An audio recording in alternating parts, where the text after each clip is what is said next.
cumprimentos a todos da turma. Vou iniciar essa gravação, espero que dessa vez tenha êxito, né? Para a gente driblar o coronavírus, a gente fez a opção por trabalhar com material de vídeo no YouTube. A primeira opção foi o Skype, não deu certo, porque muito provavelmente o problema estava entre o teclado e a cadeira, né?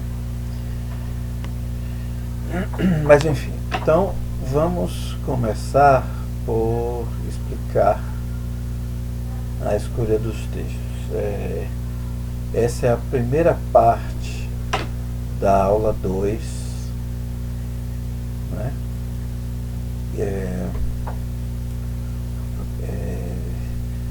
Que vai envolver uma exposição acerca dos textos que foram propostos para este segundo encontro do dia 20 de março. Evidentemente que a ideia era um encontro presencial, mas as coisas mudaram muito rapidamente e a gente precisou tomar outros caminhos, né? Seguir outros caminhos que não aquele da estada presencialmente, com todos ao lado de todos e tal, todos nos ouvindo mutuamente. Bom, então, os três textos, na verdade, eles fazem um balanço da produção historiográfica e da pesquisa histórica nos seus respectivos períodos, né? Então, o texto de Ciro e de Weifers, os textos estão publicados no livro organizado por eles, com cerca de 14 capítulos, intitulados Novos Domínios da História. E não tem subtítulo, por incrível que possa parecer, já que o outro, Os Domínios da História, tem um subtítulo, né?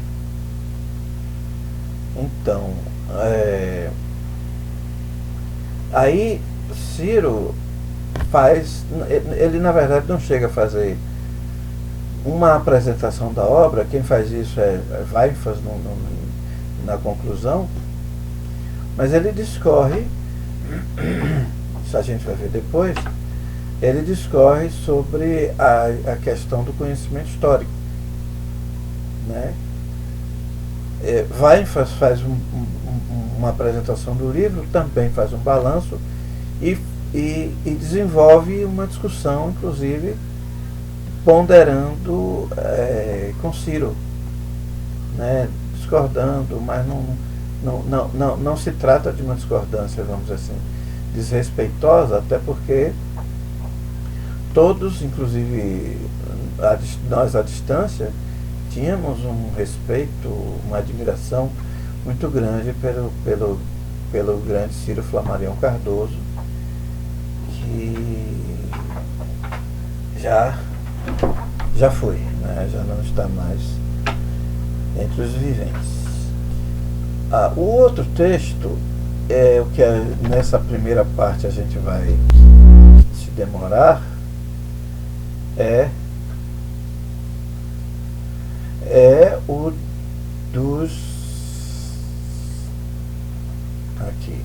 dos autores, organizado por Jean Bouthier e Dominique Gilliard, né? Passados recompostos, e esse tem um subtítulo bastante sugestivo: Campos e Canteiros da História, né?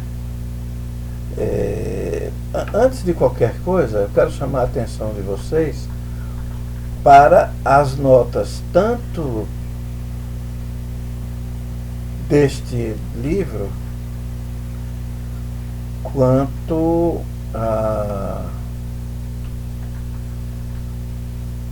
do que a gente trabalhou, vai trabalhar os novos domínios da história. Então fiquem muito atentos às notas, porque elas são bastante importantes. Elas não são apenas referências, mas muitas vezes elas são explicativas, né? Então, uma coisa que eu queria observar, esse livro sai no Brasil em 1998. Deixa eu ver se eu acho o copyright aqui.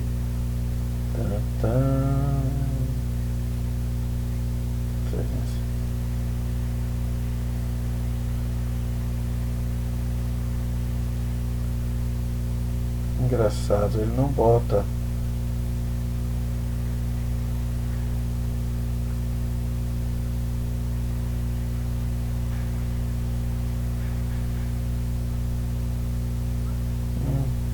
Engraçado, ele não aparece, eles não colocaram quando esse livro aparece na França.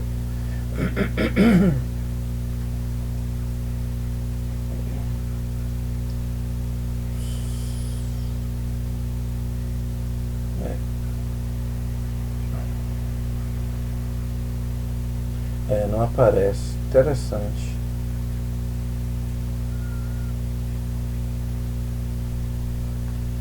Eu estou aqui na ficha catalográfica.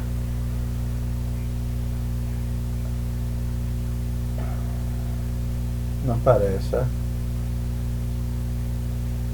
aparece copyright, mas não aparece. Aí eu teria que pesquisar depois para ver. Eu não pesquisei porque achei que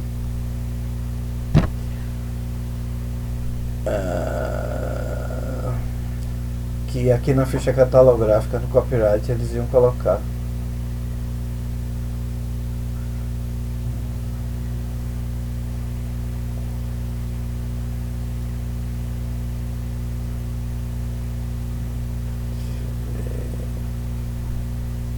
Não parece, não.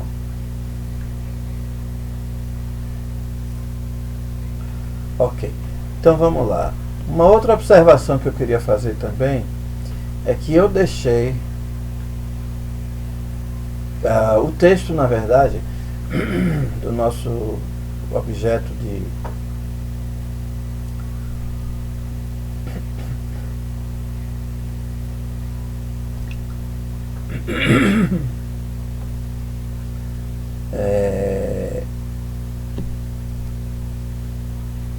que vai ser objeto da nossa discussão, da nossa análise. Eu deixei a partir da página 21, que é a introdução, mas eu deixei aqui a apresentação do professor Francisco Falcão, a apresentação feita por ele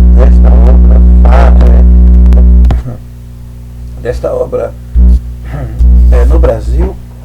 Ela para que vocês tenham uma ideia de como foi importante para a produção historiográfica e para a pesquisa histórica a publicação desta obra aqui no Brasil em 1998.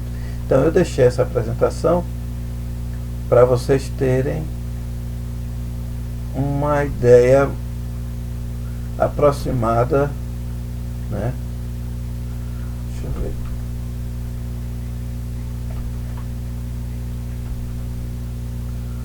Mas essa obra, eu estou querendo aqui, mas peraí, deixa eu ver se não, quase que eu me quebro aqui.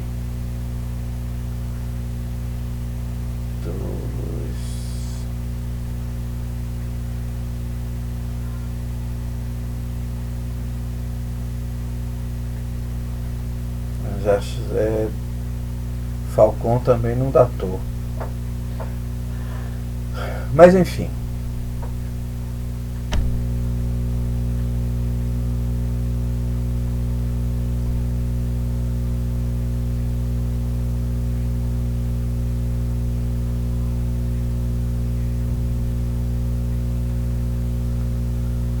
Bom, então o texto que nos interessa,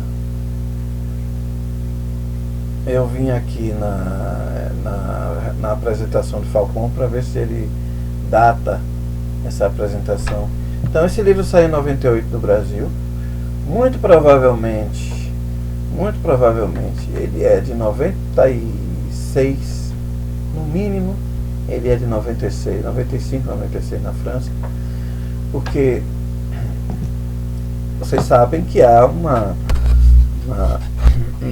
digamos, nem sempre as obras, ainda que as obras, digamos assim, de referência, né, nem sempre elas saem simultaneamente na Europa, principalmente na França e no Brasil. Algumas obras demoram algum tempo para chegar por aqui, outras nem chegam, né, ou chegam fragmentadas. Por exemplo, a Le Lieu de la Mémoire, de 84, produzida entre 84 e 87, do historiador francês, organizada pelo historiador francês Pierre Nora. Aqui no Brasil, ela só sai na revista Projeto História, volume 10, em 93. Apenas um trecho, né, apenas sei lá, 20, 25 páginas dessa uma obra monumental de 7 volumes. Então apenas 20, 25, 30 páginas no máximo são traduzidas para o português e publicadas no Brasil. Então isso 5 anos depois, né, 5, 6 anos depois dela ter sido publicada na França. Até hoje, eu estou falando de quê? De quase 30 anos, né, de 27 anos,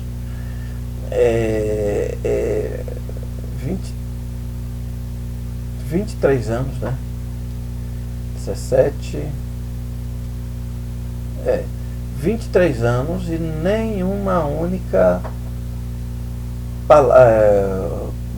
único volume foi.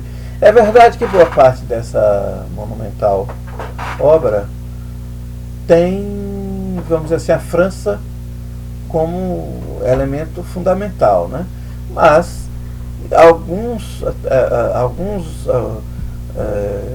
debates seriam bastante úteis para a historiografia e a pesquisa histórica no Brasil. Mas o mercado editorial tem uma outra percepção, né? Mercado, o nome já está dizendo, mercado editorial. Então ele trabalha com aquilo que a gente chamaria enfim, lucro, né? Potencialidade de lucros. Pois bem, aqui os autores, que a introdução é feita a 4 mãos, os autores, além de fazerem um balanço geral da própria obra, indicando, resumindo, sintetizando, né, em grandes linhas, a contribuição que cada um dos autores traz aos leitores, eles também estabelecem alguns debates, né, e sobretudo algumas avaliações, vamos dizer assim,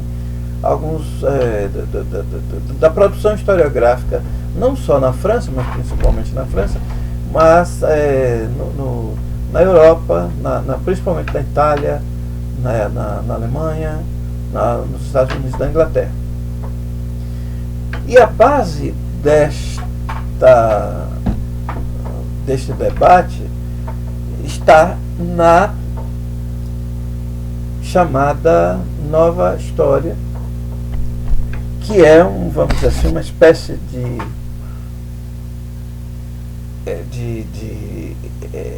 recall, recall um pouco exagerado, mas é uma espécie de retomada de uma proposta, ou abandono em parte, né, de uma proposta que aparece com os historiadores franceses do final dos anos 20, né, mais precisamente 1929. E por que isso? Aí, a gente tem que recuar um pouco naquilo que seria o objeto princípio da história que se quer respeitar, se quer fazer aceitar como uma ciência, né? Então, o final do século XIX, os últimos 30, 40 anos do século XIX, é marcado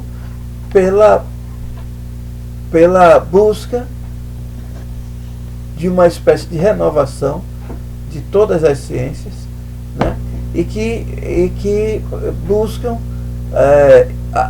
almejam ser reconhecida como ciência. Então, cada um começa a ganhar o seu rumo, cada um começa a marcar o seu espaço. Então, você tem a física, você tem a matemática, você tem a química, você tem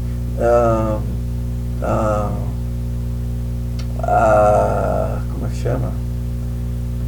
A biologia, e tudo isso na esteira de um desenvolvimento econômico, social, né, e científico bastante acentuado, né, desencadeada pelas revoluções do final do século XVIII. Então, o XVIII marca o passo, acelera o passo, né, e o XIX dá continuidade e aumenta a celeridade. Então, quando nos anos 30 e 40 do século XIX, quando os Estados nacionais precisam de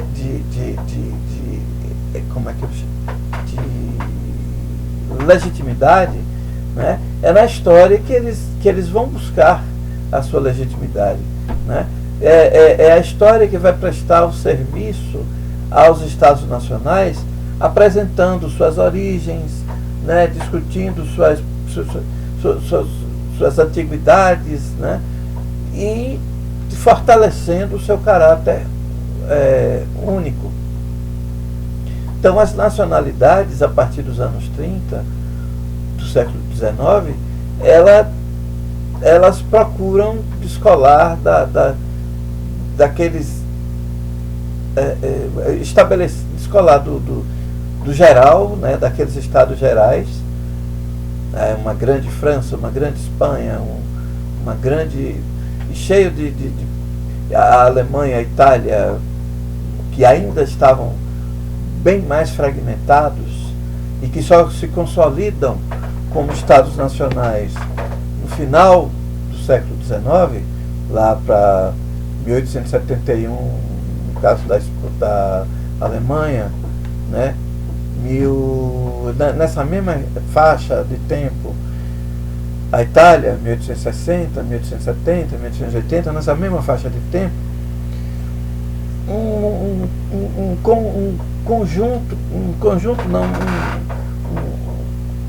numeroso fragmento de ducados, de principados, de condados, começam a se posicionar dentro da ideia da nacionalidade.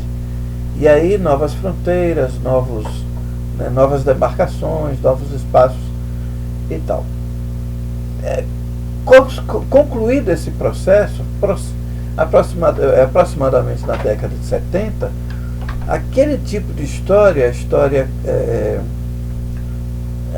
aquela história que vai buscar, que vai construir as identidades nacionais, ela começa a perder força e importância. E aí a história ela precisa se consolidar também como ciência, né? No mesmo caminho tracejado pela economia, pela sociologia, pela antropologia em princípio. Só um pouco mais tarde, a economia, a psicologia e tal. Então a história, ela vem de uma trajetória de busca de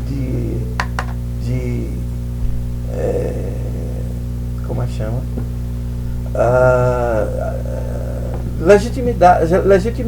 Legitimar-se, de legitimação como ciência.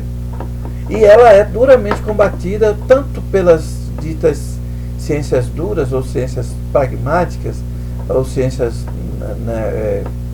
naturais e tal, quanto pelas outras ciências sociais ou ciências humanas. Uma vez que a história, teoricamente, não se prestaria a determinados como é que chama?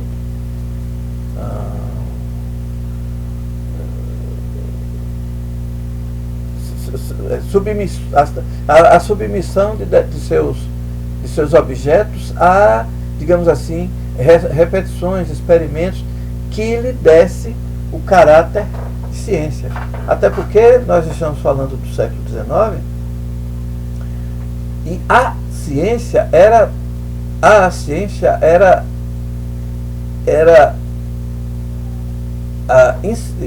exigido possuir determinadas características, né? E uma das dentre várias, uma das características aqui submetia-se deveria submeter-se à história, era a possibilidade de você repetir fenômenos, né? De você fazer com que em um tal ou qual fenômeno pudesse ser avaliado. E claro, a história trabalha com fatos, e fatos não se repetem. Fatos não tinha como eventos, então não tinha como você levar para um laboratório e ali determinar leis, normatizar. Então, obviamente, a história, ainda que fosse aceita, reconhecida como ciência, era como sendo uma ciência menor. E aí, diversos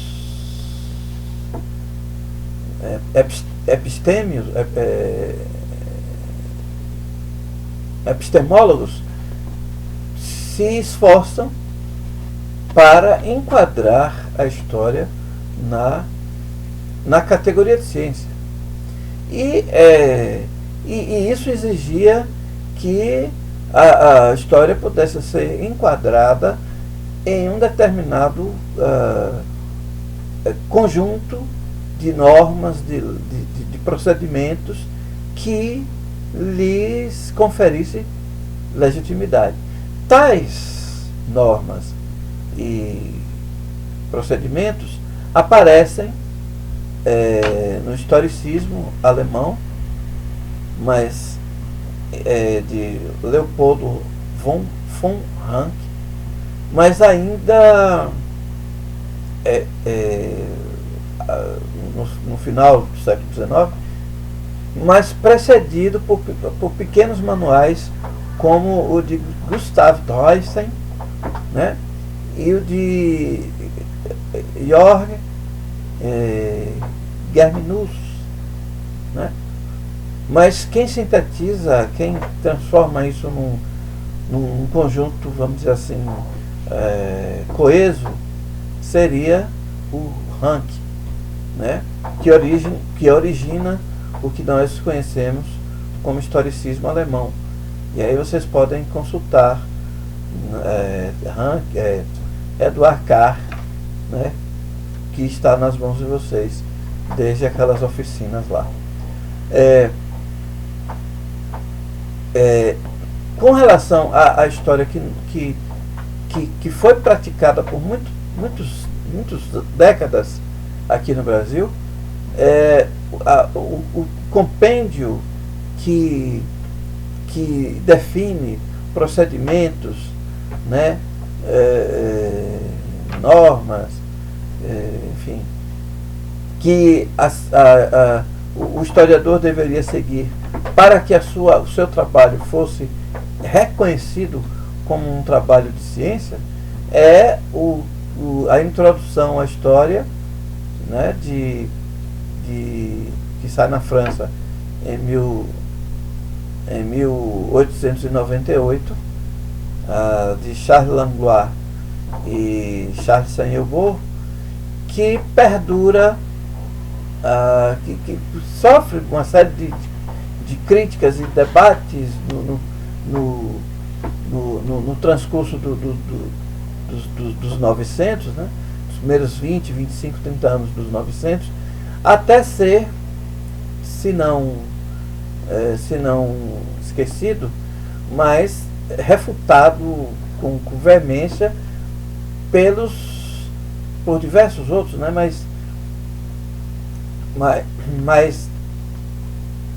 digamos assim, amplamente pelos franceses, historiadores franceses, Lucien Febvre e Marc Bloch, a partir da fundação em 1929 da Revue des Annales Scientifiques et Économiques, né, Économique Sociale, que foi a plataforma de lançamento, vamos dizer assim, a tribuna a partir da qual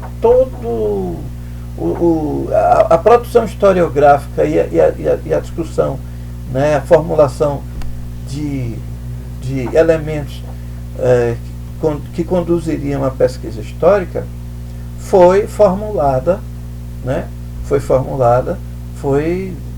debatida até, segundo a maioria dos autores, as 2 ou 3 gerações seguintes, que é a de Fernand Braudel, que acaba aos poucos saindo da revista em 1969.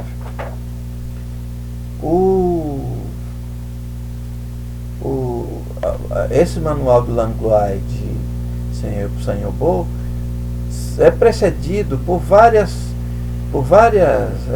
formulações, vários debates promovidos por vários historiadores ainda no século XIX.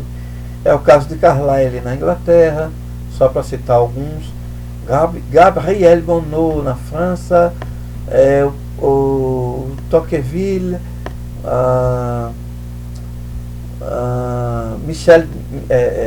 Michelet, né, que vão começar a produzir trabalhos historiográficos um pouco fora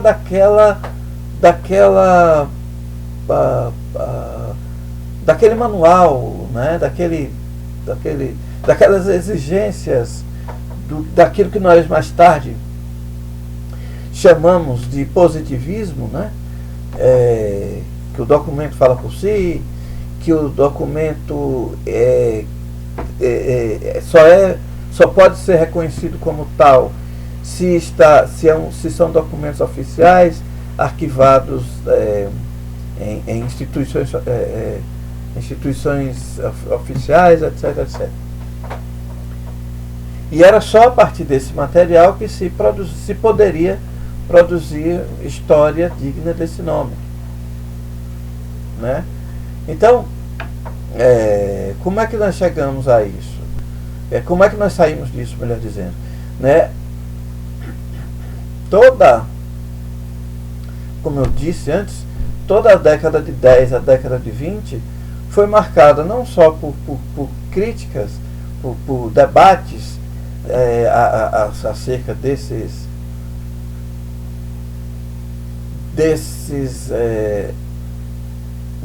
elementos teóricos e metodológicos, a produção de vários trabalhos, monumentais trabalhos, pesquisas bastante sólidas e que procuravam fugir desses ditames, né? Então, a revista abre a possibilidade, né, e avança pelos países, pelas universidades, né, onde se produzia a história, com debates assim bastante acirrados. Só um parênteses, chamar a atenção de vocês que a revista Análise, para quem está aprendendo francês ou consegue ler em francês, ela está toda disponível na internet, né? E quem tiver interesse depois em privado eu passo o link, né? Eu passo o site. E aí, fechados os parênteses, aí a partir de então vários autores e não só vários historiadores não só debatem, como colocam em prática os seus estudos, as suas discussões, como é o caso de Pierre Vilar, como é o caso de Ernest Labrousse, como é o caso de Emmanuel Leroy-Ladurie, como é o caso de Jacques Legoff, do próprio Fernando Rodelli, com a monumental obra O Mediterrâneo, né, em 3 volumes, o Pierre Joly sobre Sevilha no século XVI. Então, uma série de obras monumentais, o próprio Lucien Febvre, com seus reis taumaturgos, né? O próprio Marc Bloch, antes de ser fuzilado pela Gestapo, né? É assim que chama,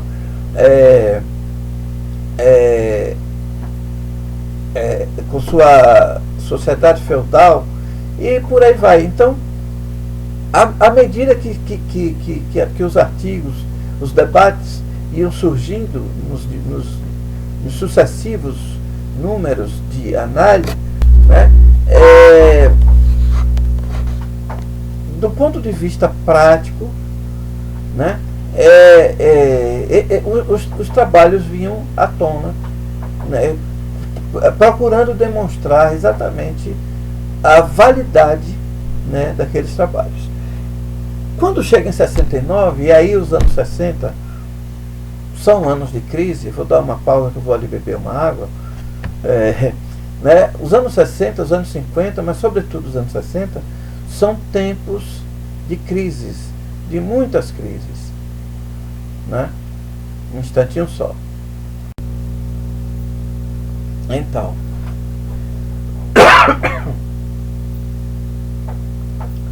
os anos 60, portanto, são marcados por uma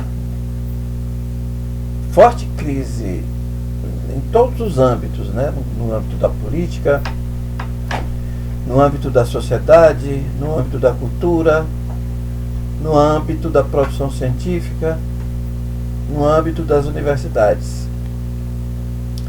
Então você tem ainda de quebra a guerra do Vietnã, a contracultura, tudo isso nos anos 60. Você tem a grande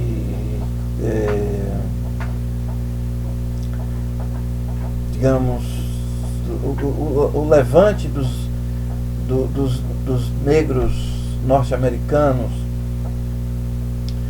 cujo principal não, mas o nome mais lembrado, né, é o de Luther Martin King, né? Aí nós temos a contracultura, que questiona tudo. Questiona as universidades, questiona o fazer científico, questiona os valores estabelecidos, né, os valores constituídos, os valores burgueses.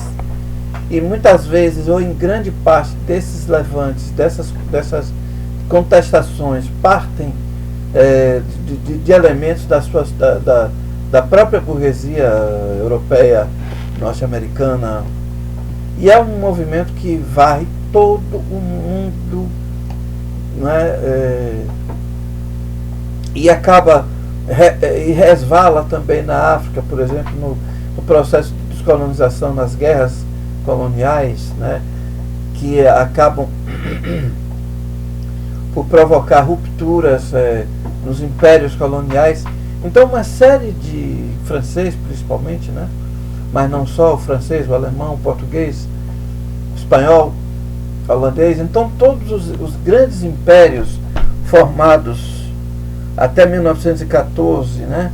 E sustentados talvez, ou reforçados, talvez por conta da Segunda Guerra Mundial, eles acabam lançando dos seus pescoços os jugos imperiais e lutam e se embatem pela emancipação, pela independência, né? E após a independência ainda tem as lutas em alguns lugares por conta do regime que se pretendia implantar após a independência. Nessa toada vai também o movimento estudantil, que tem o seu ápice na França em maio de 68, mas que já, como é que diria, já se espalha por toda pelas principais universidades norte-americanas, inglesas, né, europeias em geral,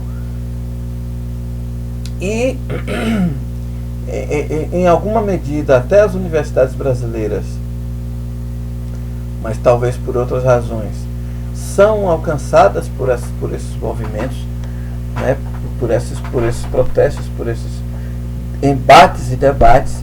E aí isso se acaba resvalando também na história. A produção historiográfica e a pesquisa histórica sofrem profundas modificações exatamente a partir desses momentos cruciais, né, que acabam levando, por exemplo, a mudanças na própria concepção, no próprio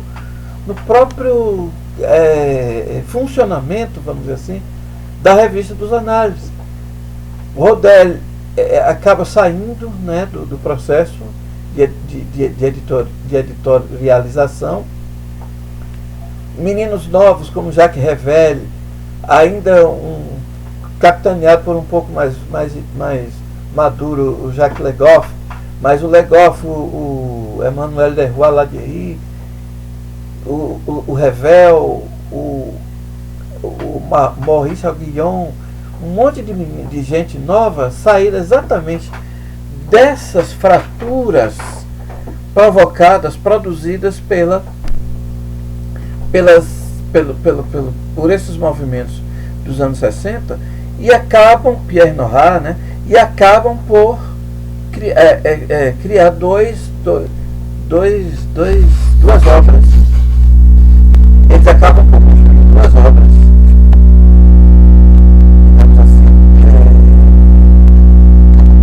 de caráter epistemológico, metodológico,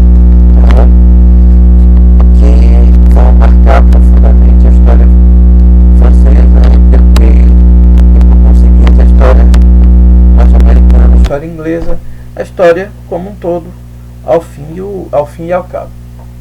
Nós temos, a partir dos anos 74, mais precisamente, é preciso notar que, como se não bastasse toda essa crise, toda essa movimentação, regimes de força no Brasil,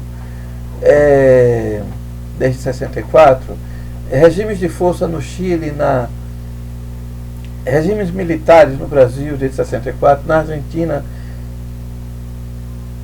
desde 76, no Chile desde 73, né?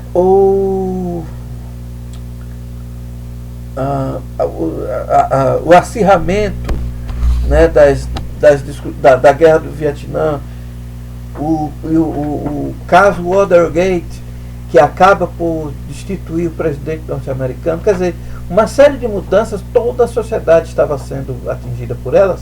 E como se não bastasse tudo isso, em 73, 74, você tem uma profunda, fortíssima crise do petróleo, que muda completamente o modo de vida de todas as sociedades capitalistas.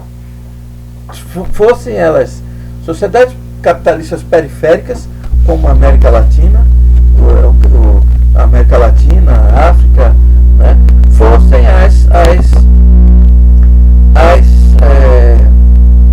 economias, as sociedades e as economias desenvolvidas, Inglaterra, França, Estados Unidos, Japão, todos eles sofrem os efeitos da crise do petróleo 73, 74.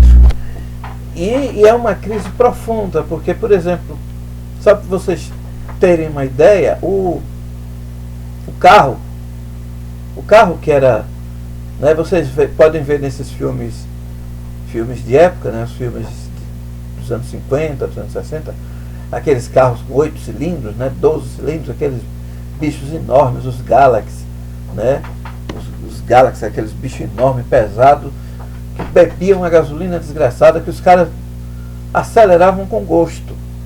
Aqueles carros simplesmente têm que ser abandonados, tanto sua fabricação quanto seu uso, porque o petróleo sobe abruptamente e, consequentemente, os seus derivados. E estabelece-se uma crise brutal, tanto que, a partir dali, a luta da indústria automobilística, né, depois de falências e corporações e tal, a briga para conseguir carros mais compactos, quer dizer, menores e econômicos, né? Não é à toa que a Fiat 78, 79 chega no Brasil com aquela saboneteira 147, que o chamariz dela era exatamente a performance em termos de economia. Era um carro que atravessava a ponte Rio-Niterói com um único litro de gasolina, 16 quilômetros. Né? Foi o grande chamariz da indústria, da Fiat à época, né? E claro, as demais montadoras correram para, né, adequar os seus motores à realidade. E é lógico que toda a sociedade, em todos os seus aspectos, foi atingida em cheio por essa crise de petróleo. Essa crise de petróleo, por exemplo, arruinou, não imediatamente, mas arruinou todo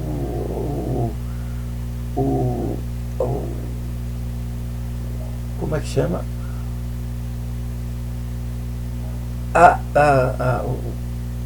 O chamado milagre brasileiro ou milagre econômico.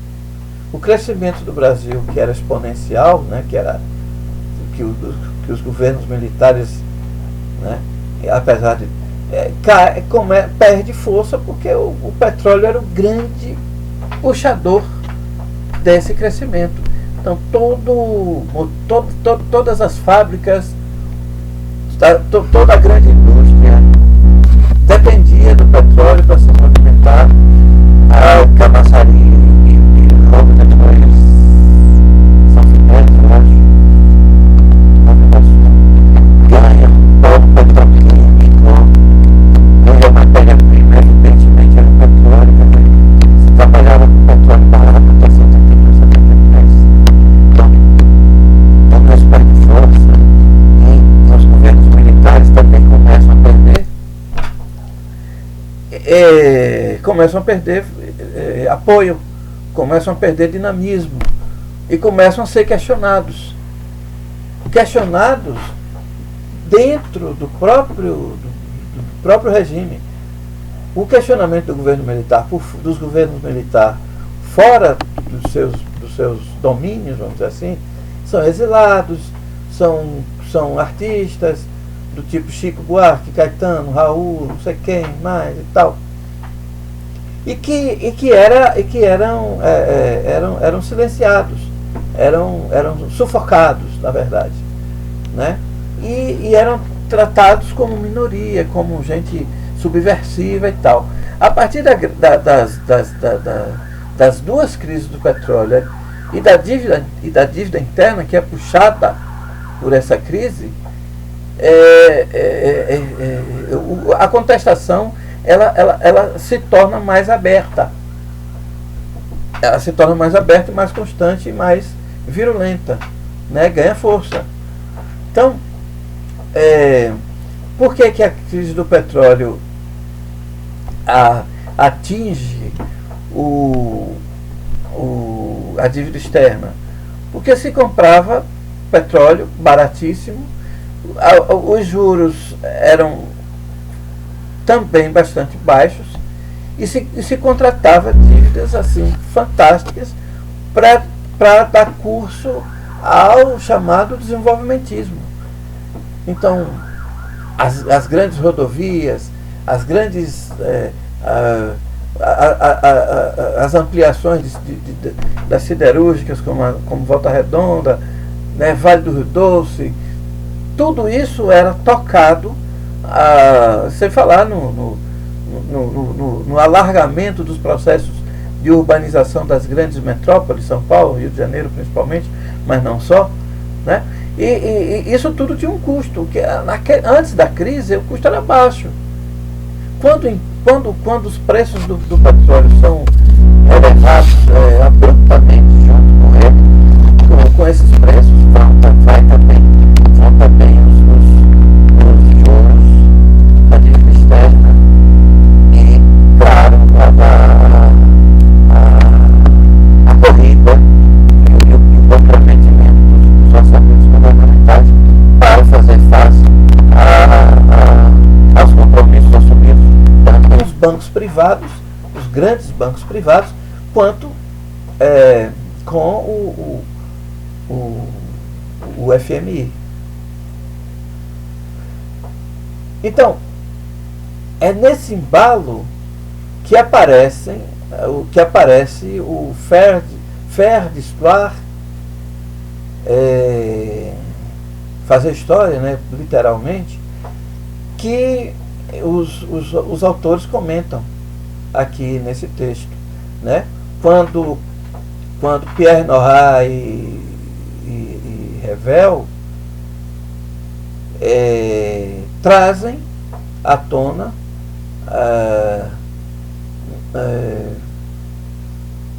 novas possibilidades, né, para se fazer história. E ali o campo da história se abre abruptamente, porque ali se apresentam as sugestões de novos problemas, quer dizer, novas possibilidades de pesquisa, de intervenção da pesquisa histórica, de produção da produção historiográfica. Os novos objetos que seriam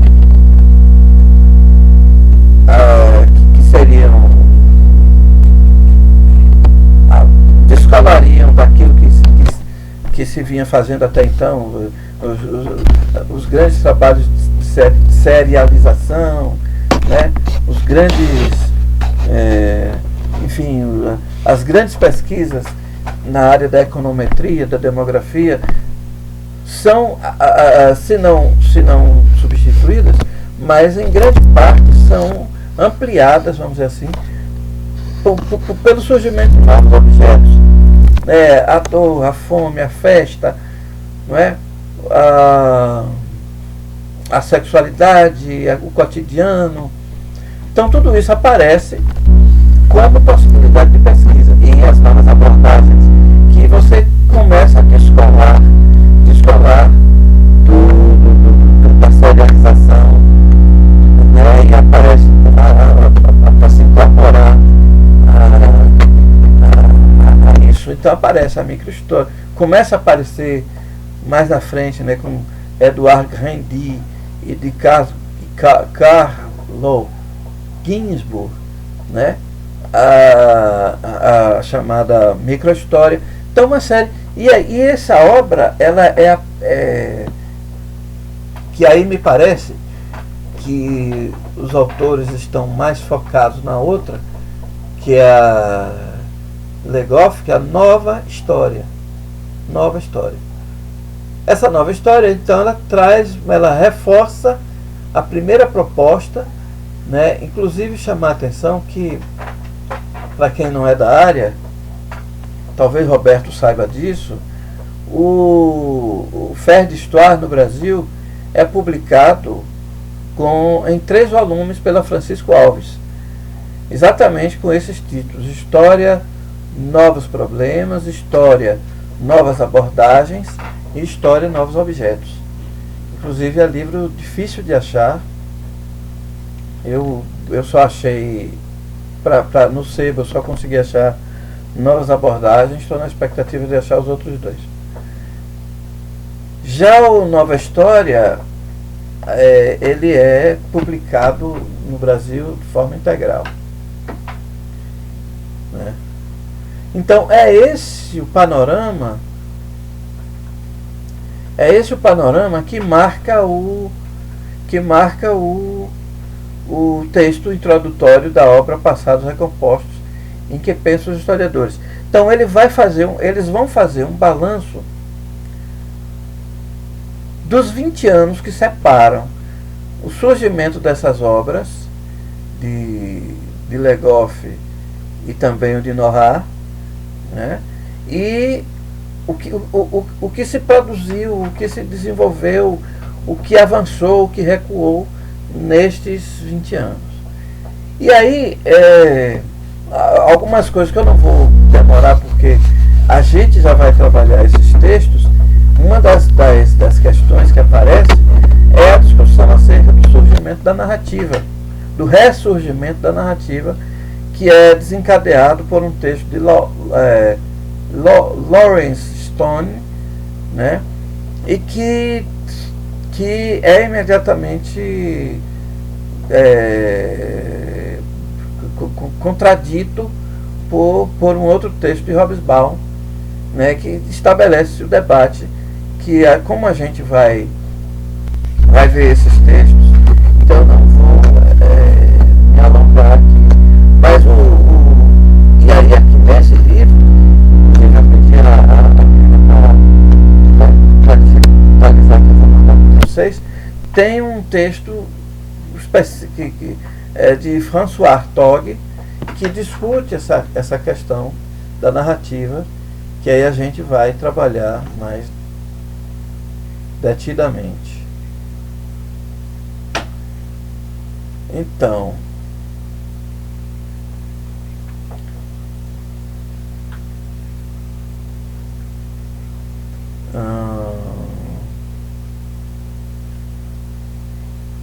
eu queria ver algumas coisas.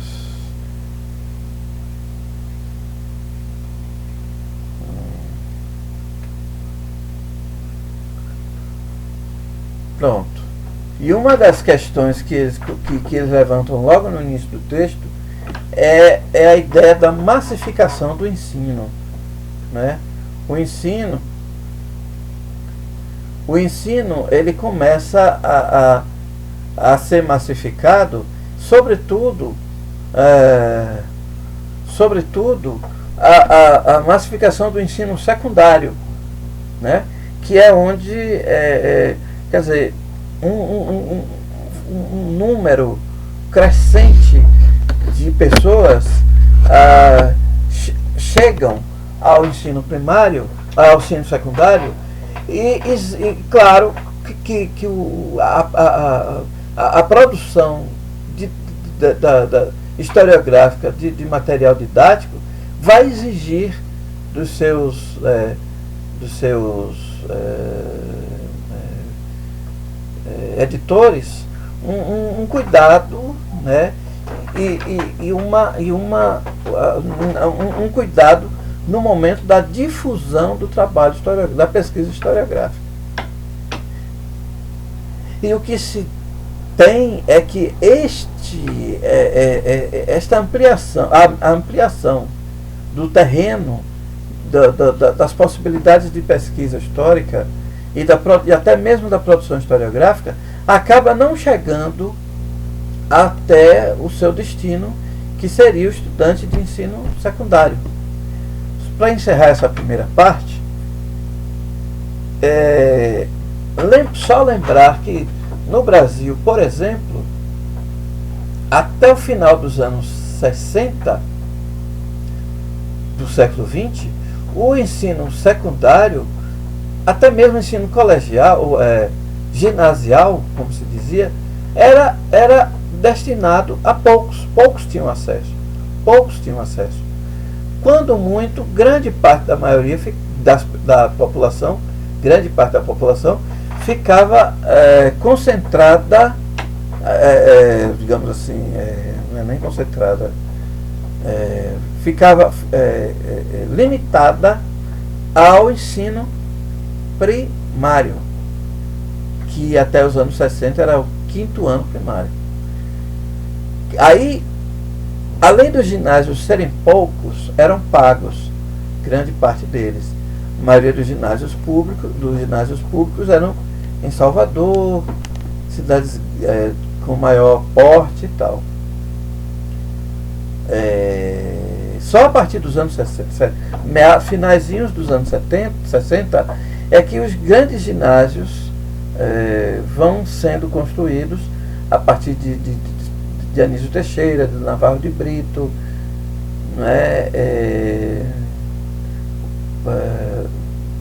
Carneiro Ribeiro, que na Bahia, mas também era um momento que esses equipamentos de ensino ganhavam força, os polivalentes, os centros integrados. Pouco a pouco eles vão sendo construídos e abrindo vagas para o ginásio. Aí temos o fim da famosa e temida admissão ao ginásio, que era uma prova que se fazia, uma espécie de Enem, uma espécie de vestibular, que se fazia no fim do 5º ano para aqueles que queriam e podiam ingressar no ginásio. Que primeiro você fazia a admissão para ter o direito a entrar no ginásio. Depois você precisava encontrar meios econômicos, financeiros, de entrar no ginásio. Aí tinha as famigeradas bolsas e tal, mas, enfim, eram poucos. E o ensino médio, ou o ensino secundário, menos ainda.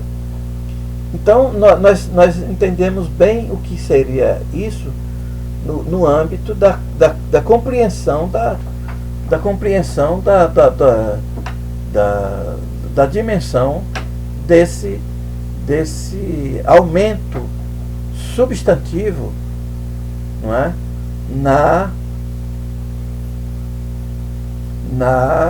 no ingresso no ensino secundário. Aqui é o fim da primeira parte, já tem 1 hora. Talvez eu tenha dificuldade de enviar, mas vamos adiante.